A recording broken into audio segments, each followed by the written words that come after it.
Bene data bakundwa b'umwami Yesu Kristo, mwese abakurikira izi nyigisho tubahaye ikaze mu biganiro bya Saveur Divine.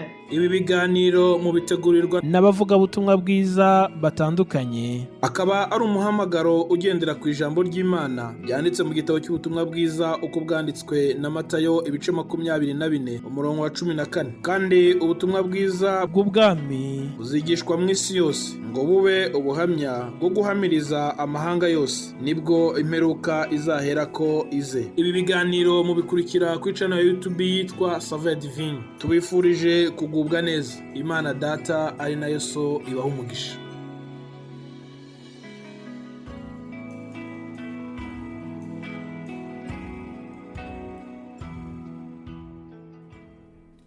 Amahoro, amahoro, amahoro, amahoro neza bakundwa bene data, ndabasuhuje ndabahobeye mu izina rya Yesu Kristo, ndabifuriza noheri nziza, noheri nziza kuri mwese abanyumva, abakunda gukurikira no kumva ikiganiro cya Saveur Divine. Ndabahobeye noheri nziza kuri twese, umwami Yesu Kristo yongere kuvukira mu mitima yacu.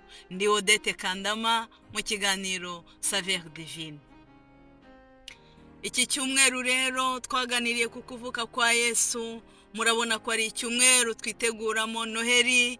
Noheri izaba kuwa mbere. Imana ishimwe, imitima yacu iguwe neza kuko tugejeje kuri iyi noheri ya 2023. Imana ikabiduhaye, izina ryayo rihabwe icyubahiro. Rero tumaze icyumweru tuganira ku kuvuka kwa Yesu Kristo. Ndashimira bene data abakundwa bambanjirije muri iki cyumweru cyose, none turimo turagisoza. Ubu tuvugana ni umunsi wo kuwa gatanu. Izina ry'Imana rihabwa icyubahiro kuko yabanye natwe nanone muri kino cyumweru.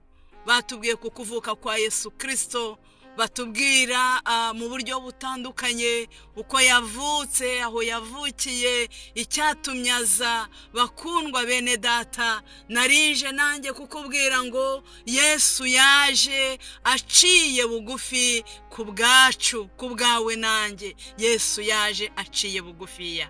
Nubwo yari Imana ariko yaje aciye bugufiya. Yavutse yicishije bugufiya ku bwawe nanjye. Twari babi kugira ngo adushyikire. Ni ku bwawe nanjye Yesu yavutse. Kandi nagiraga ngo nkubwire yuko Yesu ntabwo ari uruhinja. Turibuka ko Yesu yavutse, ariko Yesu si uruhinja. Ntabwo ari uruhinja ruri mu muvure. Yesu ni umwami, Yesu ni muzima, Yesu afite imbaraga. Haleluya. Ntabwo Yesu ari uruhinja. Niyo mpamvu tutajya twubaka ibirugu ngo dushyire mu duhinja, kuko Yesu ni muzima, Yesu ni umwami, Yesu arakomeye. Mu nkundire dusoma amagambo y'Imana yanditse mu gitabo cy'umuhanuzi Yesaya. Turasoma umurongo waho wa 5 gusa. Handitswe ngo nuko umwana yatuvukiye, duhawe umwana w'umuhungu, ubutware buzaba ku bitugu bye. Azitwa igitangaza, umujyanama, Imana ikomeye, Data wa twese uhoraho, umwami w'amahoro. Uyu ni Yesaya wabihanuye kera bitari byabo.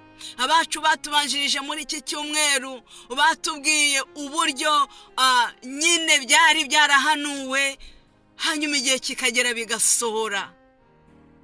Hanyuma Yesaya arahanura, hari hasigaye igihe kinini, imyaka nka 700 kugira ngo Yesu avuke. Ariko Imana irabimuhishurira. Amubona yavutse, kandi amubona afite ubutware bwose ku bitugu bye. Reba aya mazina ya Yesu ndagira ngo tuyaganireho. Azitwa igitangaza. Yesu ni igitangaza. Azitwa umujyanama, azitwa Imana ikomeye, Data wa twese uhoraho, umwami w'amahoro. Uwo nguwo ni Yesu Kristo. Umva uko akomeye, umva uko atangaje. Imana ishimwe. Zaburi ya 24 umurongo wa 1 iratubwira ngo isi n'ibiyuzuye byose n'ibyo Uwiteka. ngo isi, abantu n'ibiba mu isi byose n'iby'Uwiteka. Turashima Yesu wari Uwiteka Imana, cyangwa n'Uwiteka Imana na n'uyu munsi ukomeye, akaba Imana ikomeye, ariko akicisha bugufi kugira ngo agushyikire wowe nanjye.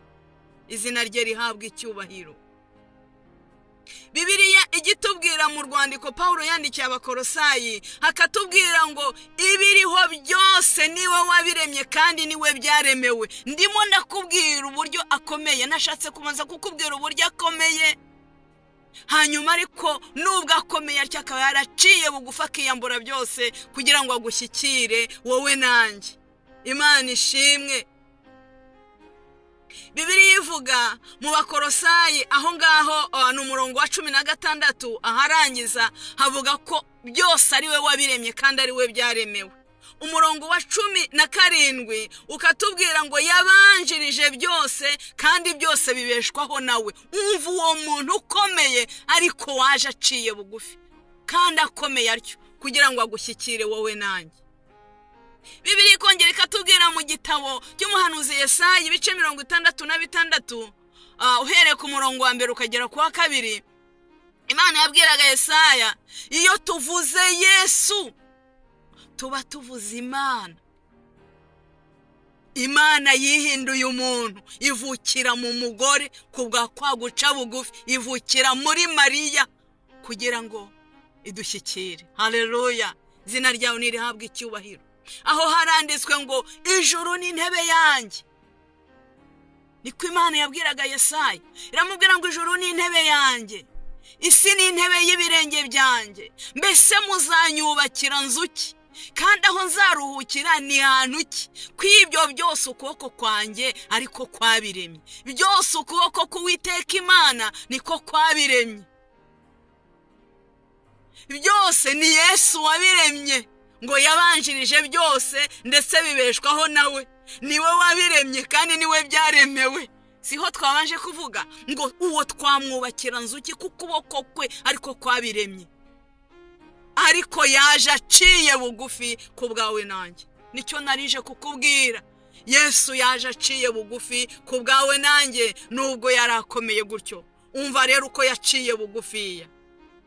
Abacu batubwiye inkuru cyane, badusomeye ubutumwa bwiza barabitubwira, ariko nanjye mu nkundire nsome mu butumwa bwiza bwa Yesu Kristo uko bwanditswe na Luka ibice 2 umurongo waho wa 7, ngo urebe uburyo wa wundi wari ukomeye, wa wundi wari igitangaza, urebe uburyo yaje aciye bugufi kugira ngo we nanjye adushyikire.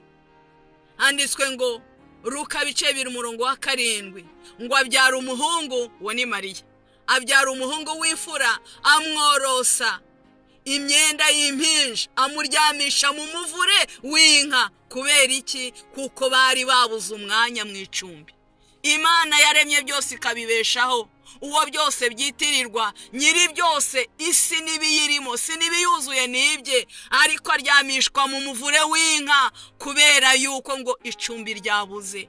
Yabitewe n'iki? Yaje aciye bugufi ku bwawe nanjye. Nagira ngo nkubwire ngo Yesu yaciye bugufi, avukira mu muvure w'inka kugira ngo wowe nanjye adushyikire. Bibiliya igitubwira mu rwandiko Pawulo yandikiye Abafilipi ibice 2 uhereye ku murongo wa 6, akavuga ngo uwo nubwo yabanje kwitwa Imana, ngo ntabwo yabonye ko guhana n'Imana ari ikintu cyo kugundirwa, ngo ahubwo yisiga ubusa, ngo araganduka agira akamero k'umugaragu w'imbata, arangije byose ngo yicisha bugufiya kugira ngo wowe nanjye adushyikire. Izina ryayo rihabwe icyubahiro. Bakundwa bene data, Yesu yaravutse kugira ngo agushyikire, avukira mu muvure w'inka.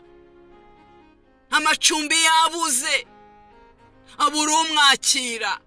Na n'uyu mwanya hariho abanza kumwakira, na n'uyu mwanya hariho abatamwakira, batamwemera, ariko ndaguhendahenda ngo umwemere, wowe umwakire.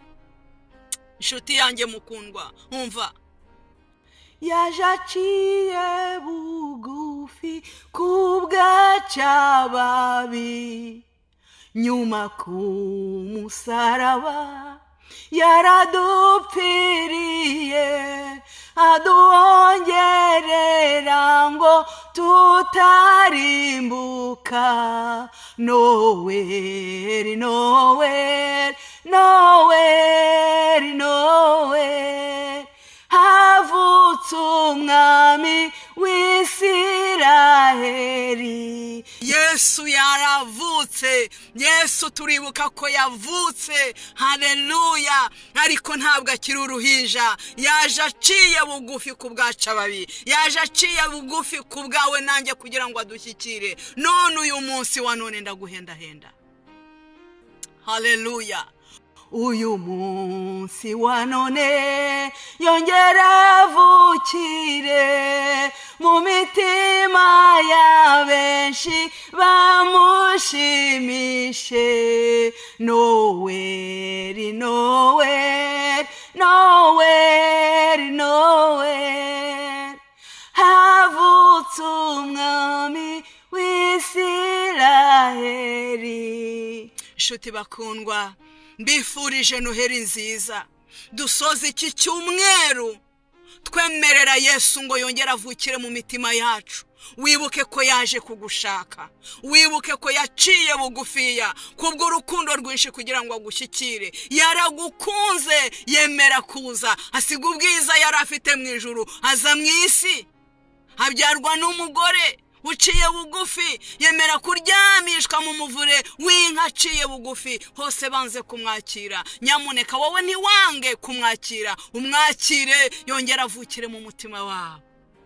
Ndabifuriza kwemerera Yesu akavukira mu mitima yacu bundi bushyashya. Umwakire nk'igitangaza, umwakire nk'umujyanama kubera umujyanama wa buri munsi, umwakire nk'Imana ikomeye. Ni data wa twese kandi udahinduka, uhoraho.